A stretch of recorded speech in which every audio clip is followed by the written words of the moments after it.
श्री परमात्मने नमः। अथ श्रीमद् भगवद गीता। अथ प्रथमो अध्यायः। संजय उवाच।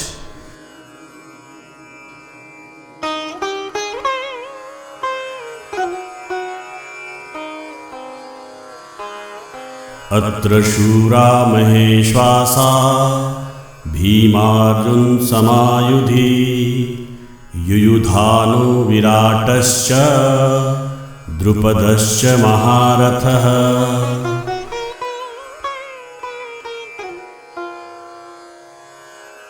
पांडव सेना की व्यूह रचना देखने के बाद दुर्योधन अब गुरु द्रोण को पांडव सेना के प्रमुख महारथियों के नाम बतलाता है। वो कहता है, इस सेना में भीम जैसे महारथी, अर्जुन जैसे महान धनुर्धर, पराक्रम और युद्ध कला में भीम और अर्जुन के समान ही क्षमता रखने वाले युयुधान, विराट और द्रुपद जैसे महान योद्धा शामिल हैं। इस श्लोक में भीम, अर्जुन और द्रुपद के अलावा दो नाम और बताए गए हैं, युयुधान और विराट। अर्जुन के शिष्य सात्यकी का दूसरा नाम युयुधान था।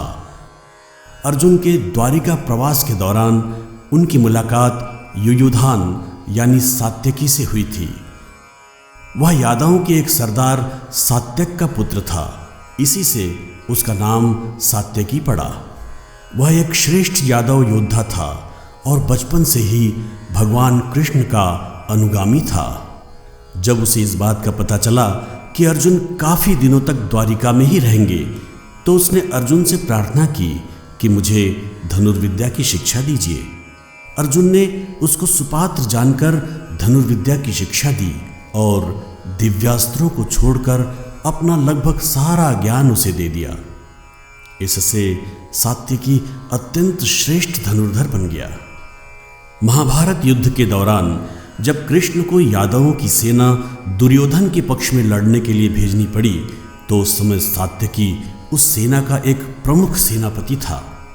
उसने कृष्ण से कहा कि मैं अपने गुरु अर्जुन के विरुद्ध नहीं लड़ सकता, कृपा करके मुझे पांडवों की ओर से लड़ने की अनुमति दे।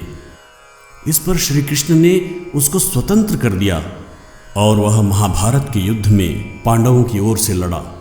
उसके इस निर्णय से अर्जुन इतने प्रसन्न हुए कि उन्होंने सात्यकी को यह वचन दिया, यदि तुम मेरी दृष्टि में रहते हुए युद्ध करोगे तो मैं तुम्हारा कोई भी अनिष्ट नहीं होने दूंगा।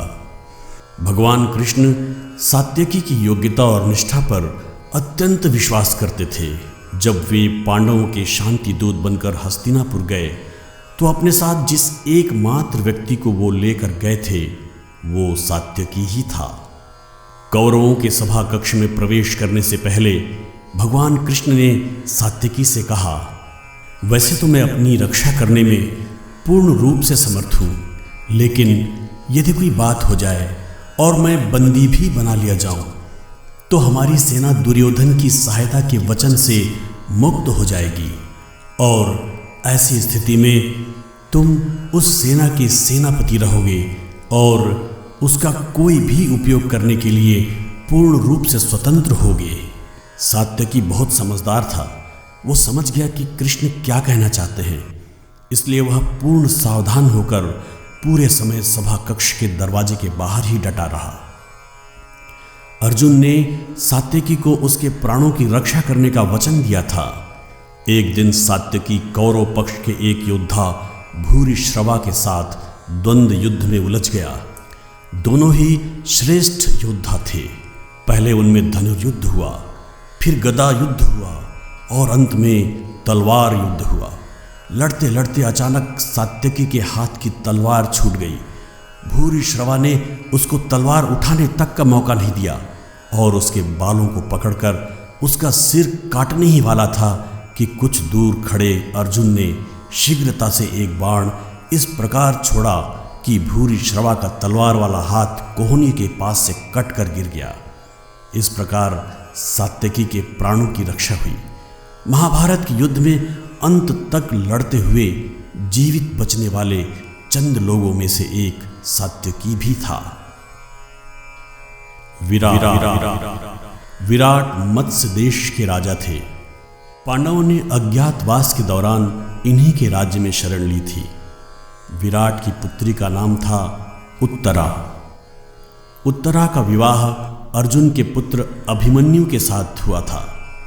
महाभारत युद्ध में विराट अपने तीनों पुत्रों श्वेत, शंख और उत्तर सहित वीर गति को प्राप्त हुए।